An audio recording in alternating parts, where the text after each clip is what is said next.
What's going on, everybody? Mortem here, this time bringing you my review of Shadowrun Returns. Now normally I review games after 100%, but for these slightly older games that don't even have achievements, etc., I usually just run through them, and in the case of Shadowrun Returns, it's actually a very short game, which we'll get into, so just a regular old 2022 review seemed like the way to go. That said, I did want to mention that I will be covering all three of the games in the Shadowrun trilogy, and I was debating how to approach that exactly. I was considering just reviewing all three of them together. However, what I decided to do is similar to what I did with the Dragon Age series, where I'm going to review them all individually and then do a sort of series wrap-up towards the end. But with that out of the way, let's jump into it. And first, a little bit of history. Shadowrun Returns was actually developed by Harebrained Schemes and was funded via Kickstarter like all of the Shadowrun trilogy. Now that's important to note because the trilogy was developed by Harebrained Schemes. However, there are like 4 or 5 other Shadowrun games that were quite frankly not as well received. And the studio itself, Harebrained Schemes, was actually acquired by Paradox Interactive in 2018. And what's more, if you're ever hoping for any kind of sequel or continuation, I really wouldn't get my hopes up because with a bit of research on my part, I discovered that the situation around who owns the IP to these games is a bit of a mess, actually. So one company owns the rights to the tabletop games, which isn't that uncommon, but then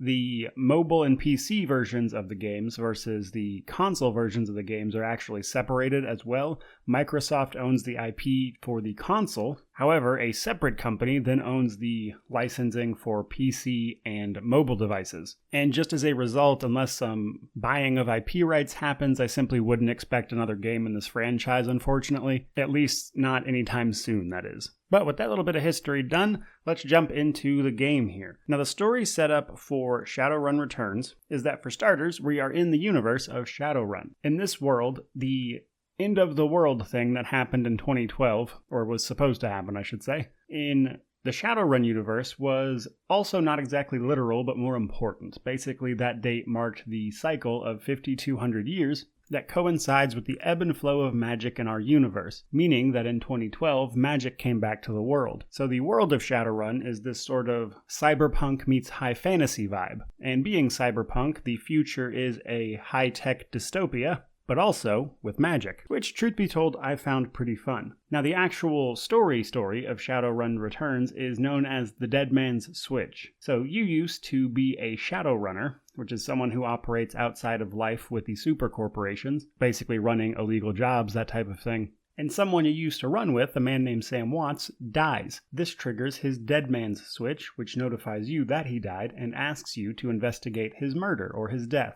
But in this case, definitely his murder. So you head to Seattle in the 2050s to investigate your friend's demise, which of course kicks off the plot. Now, in terms of difficulty, I found normal to be ridiculously easy, but to be fair, I do play CRPGs for a living. Normal literally was not a challenge at all. I did not die a single time. It wasn't even close. There wasn't a lot of tactical stuff. So I think normal is more than reasonable for most people, but I would not describe this as a difficult game when it comes to difficulty. Now, in terms of creating your character, you will get to choose from kind of your standard fantasy races: human, elf, dwarf. You get to pick potentially trolls even. And all of these races came about by sleeping genes, so to speak, awakening in human beings, leading human beings to actually create the other races as more generations came to life. Now, each of these races is going to kind of change the max amount of stats. However, the game is so short that unless you're really trying to max one thing out, it's just probably not going to happen. Because stats in this game work off of a very simplistic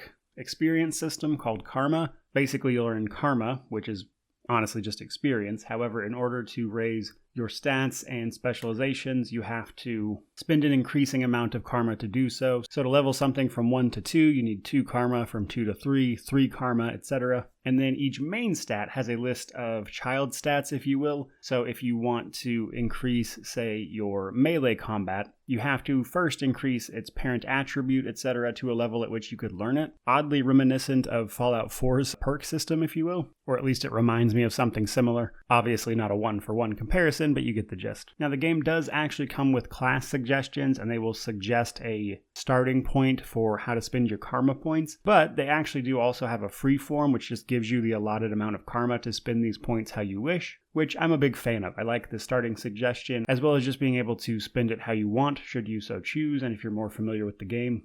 And that brings us to a bit of world building. So the world building for Shadowrun Returns is pretty straightforward because the game is very short, it is very on rails, it's a very linear experience. In many ways, it's kind of just like interacting with a book. But that said, while it isn't exactly going to blow you away in terms of choice and consequence because there isn't any, it does serve as a very good primer to the universe of Shadowrun. A lot of the language, a lot of the terminology, how the various races have been treated as they've kind of become part of the world.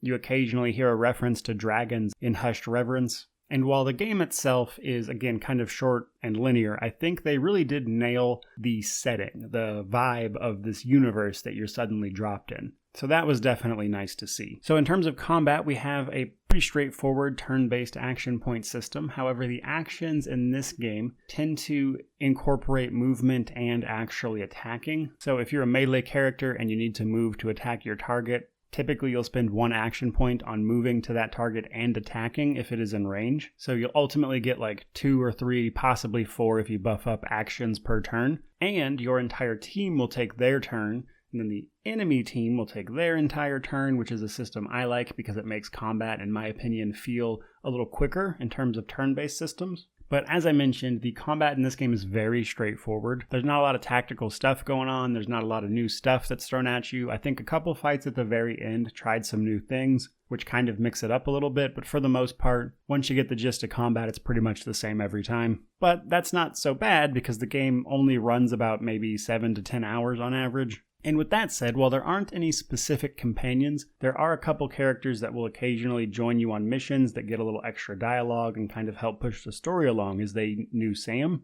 And then in addition to those people, you'll often find yourself hiring Shadowrunners to accompany you and your team. So there's not much in the way of companions to speak of. So to kind of wrap up this rather quick review for this rather quick game, the main positive for me was the cool world. Like, the universe of Shadowrun is really interesting to get into, and Shadowrun Returns does a really good job of kind of explaining those things in a natural way as they come up as you play the game, in a setting that isn't like bearing down on you in terms of mechanics either. Now, the negatives are that it is very short and very on rails. I finished this in 7 hours, and there's not really any choices to be made outside of a couple right at the very end that don't affect anything. The only real replay value this game has is if you want to play through it on a potentially different class and kind of mess around with those combos. Now, when it comes to a conclusion here, ultimately, this game was a stepping stone to the other games in the Shadowrun series, that is to say Dragonfall and Hong Kong, which were much more highly regarded than this one. Because at the end of the day, Shadowrun kind of built the base, and then Dragonfall and Hong Kong, from my understanding, I haven't played them yet, apparently actually ran away with the game in terms of mechanics, choices, how things play out, etc. Those games have achievements and everything, and there will be a proper review after 100% for those. But those games, including this one actually, come with a game editor in which you can set up your own games and situations and things in a sort of game master mode. And because of that, a lot of people will play the version of Shadowrun Returns, or the story and everything, in the framework of the other 2 games, which have a lot of refinements to systems, etc. Because, for instance, one thing that especially annoyed me about Shadowrun Returns was that when combat starts on a level, it does not end until every enemy on that level is dead. Even if those enemies aren't actively engaged in combat, you have to go find them and kill them, even though they're not in combat, to then finally end combat and be able to move freely. So stuff like that, it is my understanding, gets fixed in the later entries in the series. So a lot of people prefer those refinements, and they will just play Shadowrun Returns as a module in the later games. That is very much so a thing. While I do think Shadowrun Returns is a great entry into the series, I simply would not recommend paying for it. Most people will probably pay for this as an addition to the Shadowrun trilogy, as this game is typically sold as a bundle with all 3 games included. So again, while it was a fun entry into the series, individually I simply wouldn't recommend buying this game because you can play this game in a better version of the system later on. And that said, I will be reviewing those entries next, so we'll get more info on those soon. There you go, everybody. Hope you enjoyed the video. If you did, please remember to like, comment, subscribe, all that YouTube jazz. But regardless of any of that, truly, just thank you so much for watching. May you wander in wisdom, and have an amazing day.